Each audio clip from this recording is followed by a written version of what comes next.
بسم الله الرحمن الرحيم وأصلي وأسلم على أشرف الأنبياء والمرسلين نبينا محمد وعلى آله وصحبه أجمعين إن شاء الله درساتنا الدروس المهمة لعامة الأمة بالله سبحانه وتعالى فقد زاري كاكم نبت كفل أسرع عند نكترالن زاري منا ينقديه فروض الوضوء يودو كديتاوچن نايلن إن شاء الله ባለፈው ደርሳችን ላይ እንግዲህ ሹሩጡል ውዱእ የውዱእ መስፈርቶች አይተን ነበረ።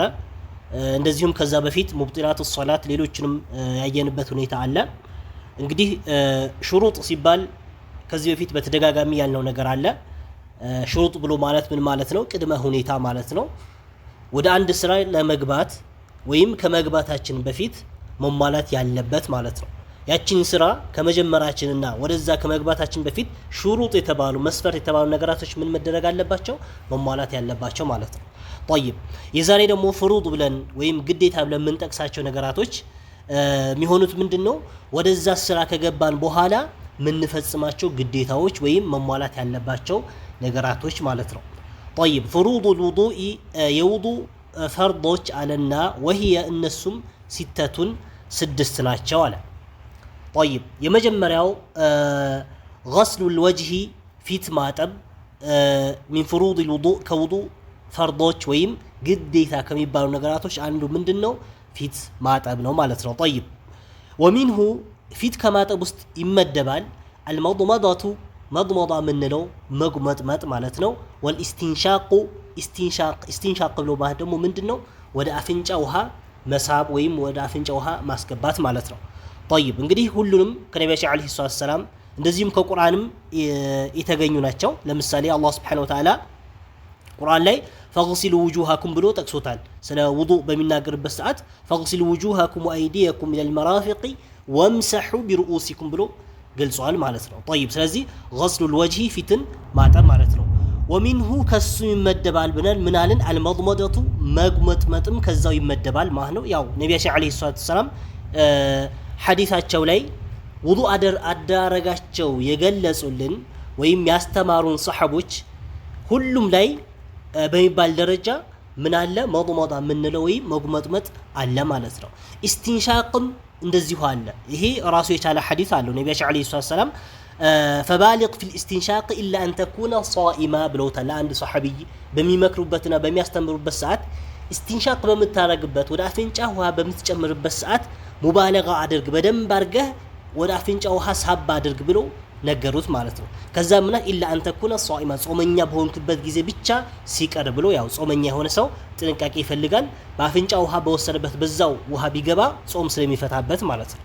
طيب ስለዚህ ውዱእ በምናደርግበት ሰዓት የመጀመሪያ ዋጅብ ምንድነው? ከዛው ተያይዞ غسل الوجه አለ። غسل ከወጅ ፊታችን ከማጠጋ የተያያዘ ምን አለ? መضመضة استنشاق አለ። استنشاق ብቻም ሳይሆን እዚህ ላይ ያልተጠቀሰል ምን አለ? استنثار የሚባል ነበር አለ። استنثار ብሎ ማለት ደግሞ استنشاق ማለት ውሃ መሳብ ነው፣ ወደ አፍንጫ ማስገባት ነው። استنثار የምንለው ደግሞ የገባውን ውሃ ማስወጣት ማለት ነው። ያን ቆሻሻውን ይዘን በግራ እጃችን ያችን ቆሻሻ ማስወገድ استنثار ተብላ ትጠራለች። ያው እዚህ ላይ አልተጠቀሰልንም፣ መጠቀስ ነበረበት ማለት ነው። طيب ምክንያቱም ሐዲሱ ላይ የመጣው ይሄ ብቻ መضمضة መጥቷል፣ استنشاق መጥቷል፣ استنثارም ስለመጣ ማለት ነው። طيب ስለዚህ من فروض الوضوء ውዱእ ግዴታዎች ውስጥ አንዱ ፊትን ማጠብና እንደዚሁም መጉመጥመጥ استنشاقና استنثار ማድረግን እንይዛለን ማለት ነው። طيب ሌላኛው وغسل اليدين مع المرفقين وغسل ማጠብ አለ። اليدين ሁለት እጆችን ማጠብ مع المرفقين مع المرفقين ማለት ከክርን ጋር ማለት ማዓማት ጋር ማለት ነው። ሚርፈቀይን ከክርናችን ጋር ማለት ነው። طيب ሚርፈቀይን ማለት ሁለት ክርኖቻችን ነው፣ የቀኝና የግራ እጃችን ማለት ነው። እንግዲህ ክርን የሚባለው እጃችን ክንድ አለ፣ የእጃችን ጡንቻችን አካባቢ እጃችን ወይ መተጣጠፊያ፣ ያቺ መተጣጠፊያ አካባቢ ምን ተብላ ትጠራለች? ክርን ይባላል፣ ሚርፈቅ ይባላል ማለት ነው። طيب ስለዚህ እስከሱም ድረስ ብቻ ሳይሆን እሱንም ጨምር ነው የምናጠው። ማዓ ብሎ ነው ያመጣል። ኢለል ሚርፈቀይን ሳይሆን ኢላ ራሱ አምቶ ቢሆን ኢላ ቢማዕና ማዓ ነበር የሚሆነው፣ ግን እዚህ ላይ ራሱ ማዓ ብሎ ነው ያመጣልን። ስለዚህ ማዓል ሚርፈቀይን ክርናችንም ጭምር እጃችን እናጥባለን ማለት ነው።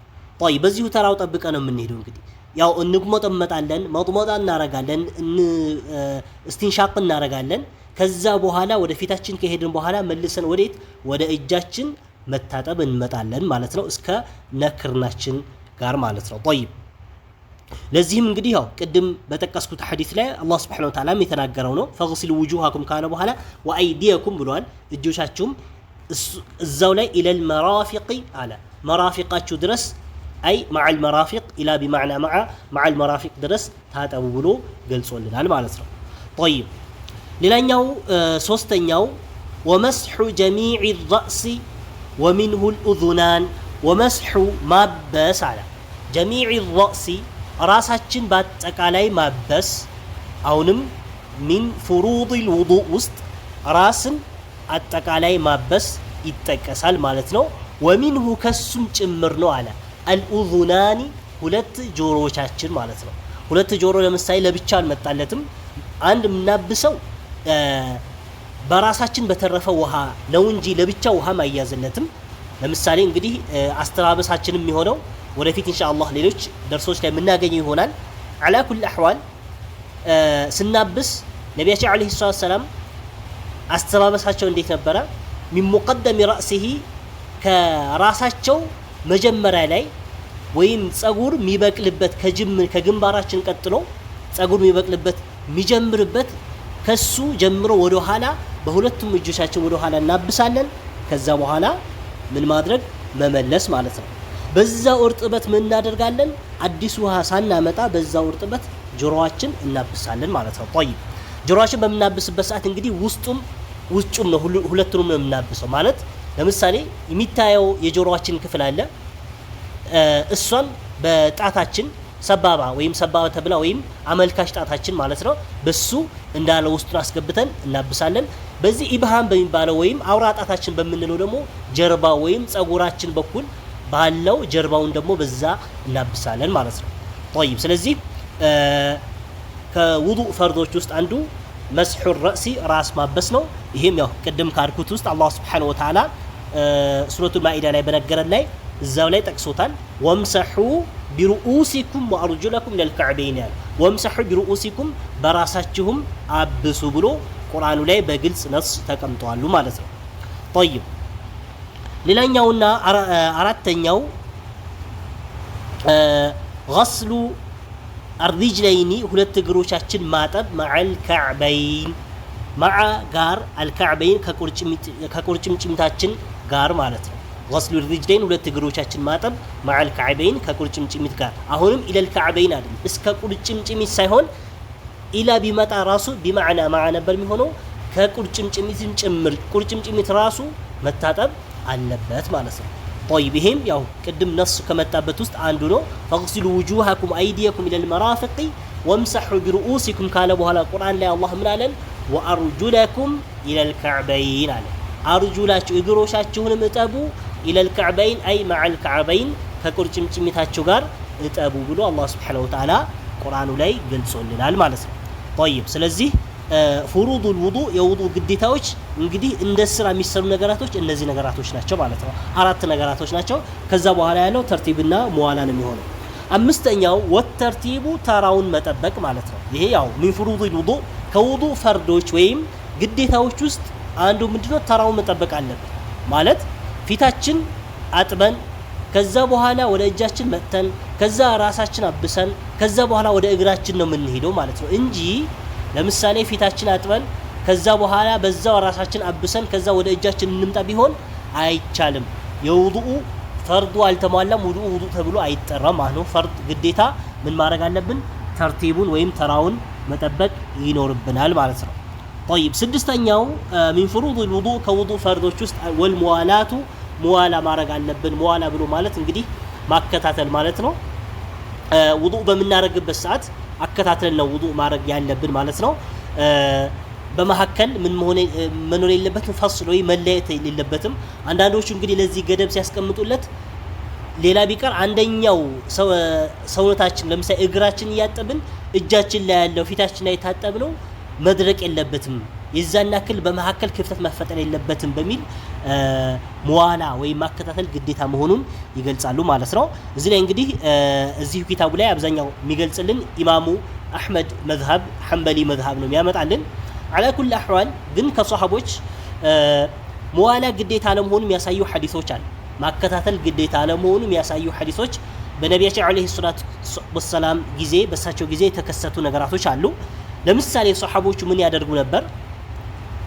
ወደ መስጂድ በሚመጡበት ሰዓት ከመስጂድ ትንሽ ራቅ ያለ ቦታ ላይ ባለው ወንዝ ላይ ውዱእ ያደርጋሉ። ውዱእ በሚያደርጉበት ሰዓት ውዱአቸው ሳይጨርሱ ፊታቸውና እጃቸው ታጥቦ ራሳቸው ካበሱ በኋላ እግራቸው ማጠብ ሲቀራቸው ውሃ ይዘው ወደ መስጂድ ይመጡና መስጂድ እግራቸው ታጥቦ ወደ መስጂድ ይገቡ ነበር ማለት ነው። طيب ስለዚህ እነሱ ከነሱ አሰራር ምን ወስደው ምንድነው ሙዋላ ዋጅብ አለመሆኑ። ምክንያቱም ሙዋላ ዋጅብ ቢሆን ኖሮ ይሄን አያደርጉትም ነበር። እንግዲህ ምናልባት እነሱ ይሄን ስህተት እየፈጸሙ በሰዓቱ ደግሞ በፍጹም ዝም ሊባሉ አይችሉም። ምክንያቱም አላህ Subhanahu Wa Ta'ala ነቢያችን አለይሂ ሰላም ባሉበት ሰዓት እንኳን እንደዚህ ትልቅ ነገር ይቅርና ትንሽ የሆኑ ስህተቶች ሲኖሩ አላህ Subhanahu Wa Ta'ala ነቢያችን አለይሂ ሰላም እርምት ይሰጣቸዋል። በጅብሪል አማካይነት መጥቶ ይሄን መስተካከል አለበት፣ መስተካከል ያለበትን ነገር በወህይ ይስተካከላል ማለት ነው። ስለዚህ በሰዓቱ ሱሐቦች ይሄን በማድረጋቸው ነቢያችን አለይሂ ሰላም ይሄን እንዳታደርጉ ብለው ያሉትም ነገር የለም። ለነቢያችን አለይሂ ሰላም ማስተካከያ ከጅብሪል በኩል ወህይ የመጣላቸው ከአላህ በኩል በጅብሪል አማካይነት የመጣላቸው ነገር የለም። ስለዚህ ሙዋላ ወይም ማከታተል የሚባለው ነገር እንግዲህ እዚህ ላይ ሚን ፍሩድ الوضوء ከውዱእ ፈርዶች ብሎ ጠቀሰው። ግን ከሱሐቦች ፊዕል ነቢያችን አለይሂ ሰላም በነበሩበት ሰዓት የነሱ ስራቸው ይሄን ያመላክታል። ስለዚህ ምናልባት ሙዋላ ማድረጉ የተሻለ ይሆናል። ለህቲያጥ ወይም ለጥንቃቄ ማድረጉ የተሻለ ይሆናል። ምናልባት ግን አንዳንድ ሰው ምናልባት ሙዋላ ባያደርግ ውዱእ አይደለም ብለን ልንልበት አንችልም ማለት ነው። ምክንያቱም ይሄን የሚያመላክቱ ነገራቶች ስላሉ ማለት ነው። طيب ከዛ ቀጥሎ ምን አመጣልን? ስድስቱን እንግዲህ ፍሩድ الوضوء ሲተቱን ብለን ጀምረን ስድስቱን በዚሁ ጨረስን። ከዛ ምን አለ? ወይስተሐቡ ይወደዳል አለ ተክራሩ غسل الوجه ተክራር ማለት መደጋገም ማለት ነው። غسل الوجه ፊታችን ማጠብ ላይ መደጋገሙ ይወደዳል አለ። طيب ምን ያክል መደጋገም ወደፊት ሊነግረን ነው። ወልየደይኒ ሁለት እጆቻችን በምናጥብበት ሰዓት ተክራር ማድረጉ መደጋገሙ። ወርሪጅለይኒ እንደዚህም ሁለት እግሮቻችን በምናጥብበት ሰዓት ተክራር ማድረጉ ይወደዳል አለና ስንት ጊዜ? 3 مرات 3 ጊዜ መደጋገም ማለት ነው። ማለት ፊታችንን ስናጥብ 3ቴ ስንጉመጠመጥም እንደዛው ያው መጉመጥመጥና ወደ አፍንጫ ውሃ ማስገባት የሚባለው ነገር ከፊት ይገባል ብሎ ነው እንግዲህ እስካሁን ለብቻው እየተጠቀሰ አይደለም ማለት ነው። ስለዚህ ወደ አፍንጫችን ውሃ ስናስገባም በምንጉመጠመጥበትም ሰዓት በዛው 3 ማድረግ ባይሆን ግን ወደ አፍንጫ ውሃ ለማስገባትና ለመጉመጥመጥ የተለያዩ ውሃዎች መያዝ አይጠበቅብንም። ምክንያቱም ሐዲሱ ራሱ የሚያመላክተው ምንድነው ውሃ በእጃችን ለምሳሌ በቀኝ እጃችን የያዝነውን ውሃ ምን እናደርግበታለን? አፋችንም ውስጥ እንጨምራለን። ከዛ አስተረፈን ወደ አፍንጫችንም እንስባለን፣ ወደ አፍንጫችን እናስገባለን። ከዛ በኋላ በግራ እጃችን አፍንጫችን ላይ ያለው ቆሻሻ እናስወግዳለን። አፋችን ደግሞ በቀኝ እጃችን በጣታችን ምን ማድረግ ነው? መጉመጥመጥና ውስጡ ላይ ያለውን ቆሻሻ ማስወገድ ማለት ነው።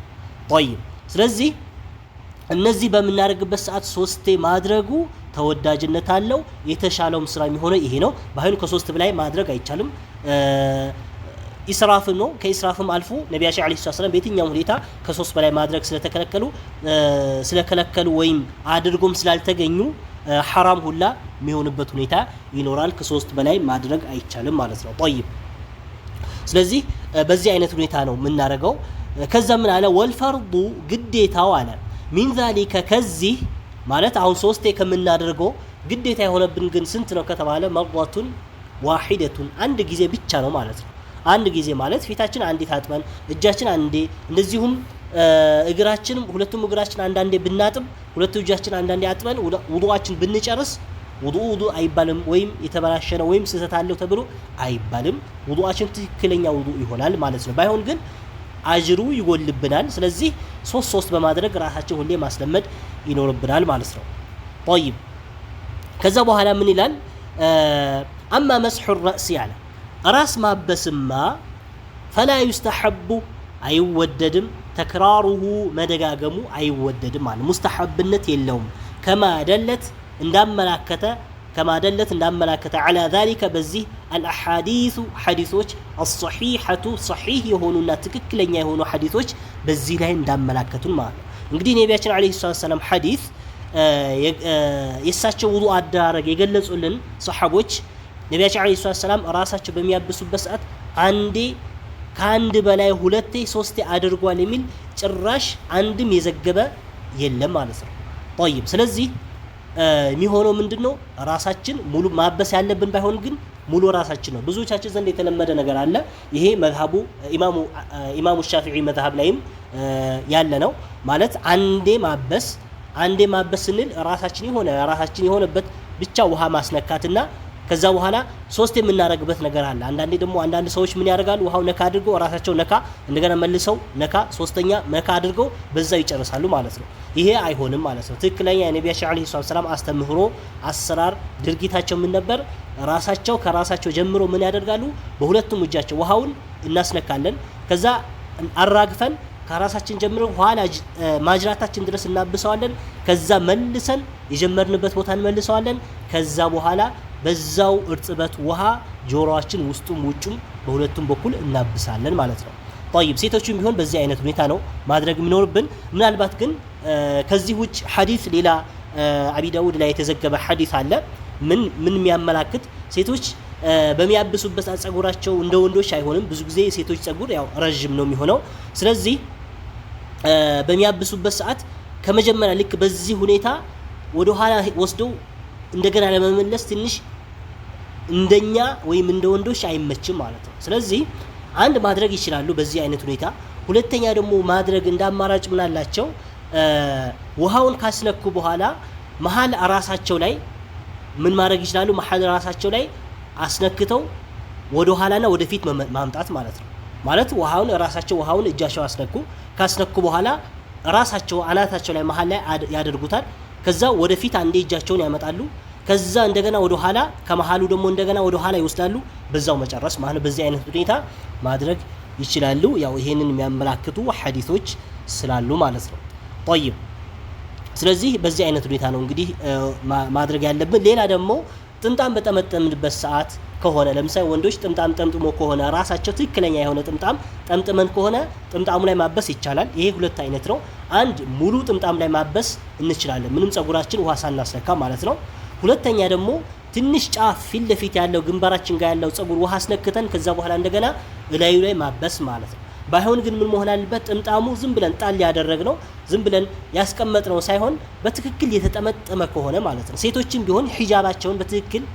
ያደረጉትና በትክክል የተለበሰ ሒጃብ ከሆነ በዚህ አይነት ሁኔታ ማድረግ ይችላሉ ማለት ነው طيب ስለዚህ የውዱእ አስተዳረጉን በዚሁ ጨረሰ ከዛ በኋላ الدرس الرابع عشر 14ኛው ደርስ نواقض الوضوء ውዱእ የሚያስፈርሱ ነገራቶችን በተወሰነ ሁኔታ ይጠቅስልናል ኢንሻአላህ እናያቸዋለን ማለት ነው ونواقض الوضوء ውዱእ የሚያስፈርሱ ነገራቶች وهي እነሱም ሲተቱም ስድስት ናቸው ያው ፍሩዱ الوضوء ስድስት ብለን እንደጠቀስናቸውም نواقض الوضوء ወይም ውዱእ የሚያስፈርሱ ነገራቶች ስድስት ብሎ አመጣልን የመጀመሪያው الخارج من السبيلين الخارج የወጣ ነገር አለ الخارج ወጪ ነገር من السبيلين ከሁለት መንገዶች የወጣ ነገር ምን ይሆናል ውዱእ ያስፈታል ማለት ነው طيب الخارج من السبيلين ሲባል እንግዲህ ሁለት መንገዶች ምንላቸው الدبر والقبول ነው ዱቡር ምንለው የኋላ ብልታችን قبول ማለት ደግሞ የፊት ለፊት ብልታችን እሱም በውስጠኛው እጃችን ነክተን ከሆነ ነው ሁለተኛ ደግሞ መጸዳጃ ቦታ ወይም ቆሻሻ ማስወገጃ ቦታ ወራሱ ነክተን ከሆነ ነው እንጂ ለምሳሌ ዝም ብለን ኋላ በኩል መቀመጫችን ስለነካን የሆነ አካላታችን ስለነካን ብቻ አይደለም እዛ አካባቢ ስለነካን ብቻ ሳይሆን ውዱእ የሚፈታብን ምን ከሆነ ነው በውስጠኛው እጃችን መዳፋችን በውስጠኛው በጣታችን በውስጠኛው ሆኖ ከዛ በኋላ እንደዚሁም መጸዳጃ ቦታችን ራሱ ቦታው ሰውአ ምንለው ወይም ሐፍረተ ገላ ምንላት ያቺ መጸዳጃ ቦታ በእጃችን ከነካናት ምን ይሆናል ውዱእ ይፈርስብናል ከአዲስ ውዱእ ማድረግ ግዴታ ይሆንብናል ማለት ነው طيب ስለዚህ الخارج من السبيلين አንድ طيب ስለ መንካት ገባሁኝ الخارج የወጣ ነገር من السبيلين ከሁለት መንገዶች የወጡ ነገራቶች ናቸው والخارج ሁለተኛ والخارج የወጣ الفاحش አጸያፊ ነገር ማለት ነው والخارج الفاحش አጸያፊ النجس ነጃሳ ነገር من الجسد ከሰውነታችን አጸያፊ ነገር ወይም ቆሻሻ ነገር ከወጣ ማለት ነው አሁንም ውዱእ ያስፈታል እያለ ነው እንግዲህ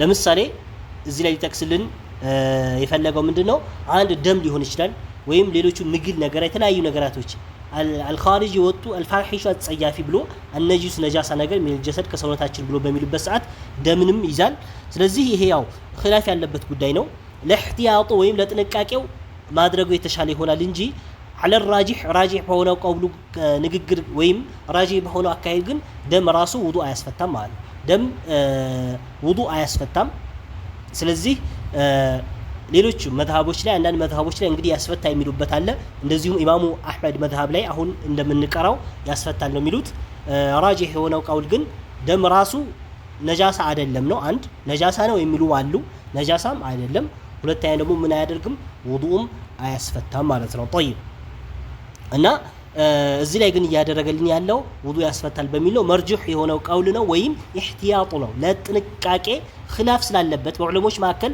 ትንሽ ውዝግቦች ወይም መለያየቶች ስላለበት ለዛ ለጥንቃቄ ምን ይሻላል በሚል ነው ማድረግ ወይም ጥንቃቄ መውሰዱ ይሻላል በሚል እዚሁ ላይ ገለጸልን ማለት ነው طيب ሌላኛው وزوال العقل عقل مسات على وزوال العقل عقل مسات بنوم بانقلف ቢሆን ይችላል او غيره በሌላም ነገር ቢሆን አቅላችን ከሳትን ውዱአችን ይፈታል ማለት ነው ያው መልሰን እንደገና ውዱእ ማድረግ ግዴታ ይሆንብናል ቢነውሚን ነው አንዱ በእንቅልፍ ሊሆን ይችላል ወይም በስካር ሊሆን ይችላል ወይም በጅኑን በእብደት ወይም በህመም ሊሆን ይችላል ራስ መሳት ነገር ሊገኝብን ይችላል او غيره በየትኛውም ነገር ሊሆን ይችላል على كل احوال ራሳችን ከሳትን ውዱአችን ይጠፋል ማለት ነው ባይሆን ግን ቢነውሚን ሲባል በእንቅልፍ ሲባል እንቅልፉ ምን አይነት ከሆነ ነውመል ሙስተግሪቅ ከሆነ ነው ሙስተግሪቅ ብሎ ማለት ሰውየው ሙሉ በሙሉ ጭልጥ አድርጎ እንቅልፍ ወስዶት አጠገቡ በሚባለው ነገር ጭራሽ በማይሰማበት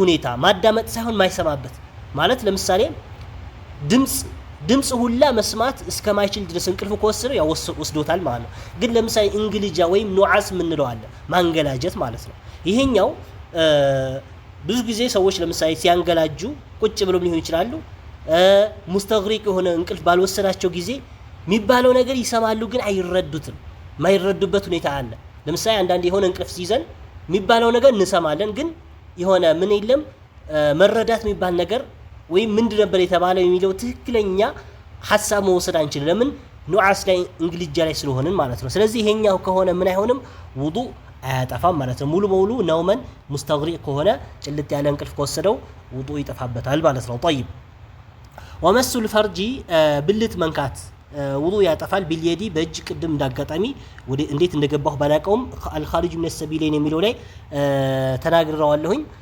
ومس الفرج ብልት መንካት باليد በእጅ قبلا ያ ብልታችን የፊት ለፊት ብልትም ቢሆን ካነ አው ዱቡራን ወይም የኋላ ብልታችን ቢሆን በእጃችን ከነካን ውዱእ ይፈታብናል ነው من غير حائل ማት ያለ ምንም መጋረጃ ማለት ነው ያው ቅድም እንዳልኩትም ያለ ምንም መጋረጃ ሲል ያለ ልብስ ነገር ለምሳሌ እጃችን ልብስ ካለ ወይም ሰውነታችን ላይ ልብስ ኖሮ ብንነካ ውዱእ አያስፈታብንም ግን እጃችን መዳፋችን እሱ ራሱ ዝም ብለን እዛ አካባቢ ሳይሆን ራሱ መጸዳጃ ቦታችን በእጃችን ከነካ ነው ምን ይሆናል ውዱእ ይጠፋብናል ማለት ነው طيب ሌላኛው ወአክሉ መብላት ለህሚል ኢቢሊ የግመል ስጋ መብላት አሁንም ውዱእ ከሚያስፈጠፉ ነገራቶች አንዱ ነው من أكل يبلى هنا سبلو نبياتي عليه الصلاة والسلام فليتوضأ لحم الإبل يبل سجا يبلى سوف فليتوضأ أو كما قاله صلى الله عليه وسلم عند صحابة نبياتي عليه الصلاة والسلام تطيقاتشو كيا جمل من دنيا فيل سجا ببلا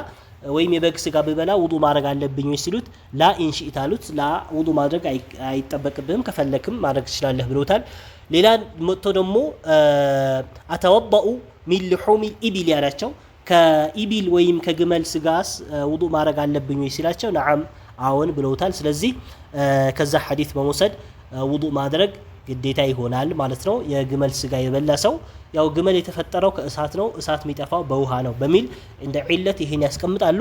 አላ ኩል አህዋል ከነቢያችን አለይሂ ሰላም ይሄን ሐዲስ ተንተርሰው የግመል ስጋ የበላ ሰው ውዱእ ማድረግ አለበት የሚለውን ነው። እንግዲህ ለእህቲያጡና ለጥንቃቄው ይሄውኑ ማድረግ ይኖርብናል ማለት ነው። طيب ሌላኛውና ስድስተኛው የመጨረሻው ወሪደቱ ሪዳ ወይም ሙርተድ መሆን عن الإسلام كأسلمنا موتات مالتنا أعاذنا الله سبحانه وتعالى يطبقن والمسلمين مسلموችን من ذلك كزيه በሽታ አላህ ይጠብቀን። ትልቅ የሆነ በሽታ ብሎ ማለት ሪዳ ወይም ሙርተድ መሆን ነው እና ከዚህ ሁላችንም አላህ ይጠብቀንና አንድ ሰው ለምሳሌ የኩፍር ንግግር በመናገር ከእስልምና ቢወጣ ወይም ሆን ብሎ አስቦ ወስኖ ከእስልምና ቢወጣና ከዛ በኋላ ቢመለስ ነው። እንግዲህ ከወጣ በኋላ ውዱእ አይጠቅመውም። ውዱእ ቢያደርግም ውዱእ ተብሎ አይጠራም። ባይሆን ግን ወዲያውኑ ተመለሰ፣ ተውበት አደረገ፣ ወደ እስልምና ገባ። ከገባ በኋላ ቀድም የነበረችው ውዱእ አሁን ልትጠቅመው አትችልም ማለት ነው። ስለዚህ ምን ማድረግ አለበት? ከአዲስ ውዱእ ማድረግ ይኖርበታል። ስለዚህ ሙርተድ መሆን ከእስልምና መውጣት አንዱ ውዱእ ከሚያስፈርሱ ነገራቶች ናቸው ማለት ነው። طيب خير ኢንሻአላህ። ስለዚህ ስድስቶቹ ነዋቂዱል ውዱእ ስድስቶቹን ጨረስን። እንደዚሁም ቅድም ፍሩዱል ውዱእ የውዱእ ግዴታዎችም እንደዚሁም ስድስቶችን በተወሰነ መልኩ አይተናል። ኢንሻአላህ ደርሳችን እስከዚህ ድረስ እናደርገዋለን። በቀጣይ በክፍል 12 ደግሞ ቀጥሎ ያለውን ይዘን እንመጣ ይሆናል። والله سبحانه وتعالى أعلم وصلى الله على نبينا محمد وعلى آله وصحبه وسلم